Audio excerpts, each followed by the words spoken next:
બાળકોના ભવિષ્યને આગળ ધપાવનારા કહેવાય તો શિક્ષણ જગતના શિક્ષકો. આ સરકારી શાળા નંબર 10 ખાતે આજરોજ ત્યારે વાર્ષિક મહોત્સવ કાર્યક્રમ યોજાયો. ત્યારે કાર્યક્રમ શાળાના આચાર્ય ગાયત્રીબા જાડેજા દ્વારા કરવામાં આવેલા લલિતભાઈ ખાદલા દ્વારા એનાઉન્સિંગ કરવામાં આવ્યું છે.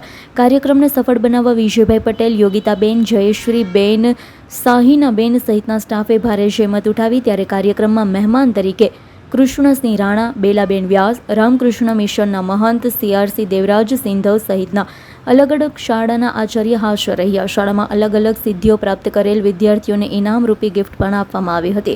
કાર્યક્રમની શરૂઆત દીપ પ્રાગટ્યથી કરી મહેમાનોનો મોમેન્ટો આપી સન્માનિત કરવામાં આવ્યા. તેમજ બાળકો દ્વારા સાંસ્કૃતિક કાર્યક્રમ યોજવામાં આવ્યો હતો. દાતા દ્વારા તમામ બાળકોને આઈસ્ક્રીમ ખવડાવી રાજી કરવામાં આવ્યા હતા. કલ્પેશ વાઢેરનો રિપોર્ટ, S9 ન્યૂઝ, સુરેન્દ્રનગર. અમારી તમામ માહિતીથી અપડેટ રહેવા માટે જોડાયેલા રહો S9 ન્યૂઝ સાથે.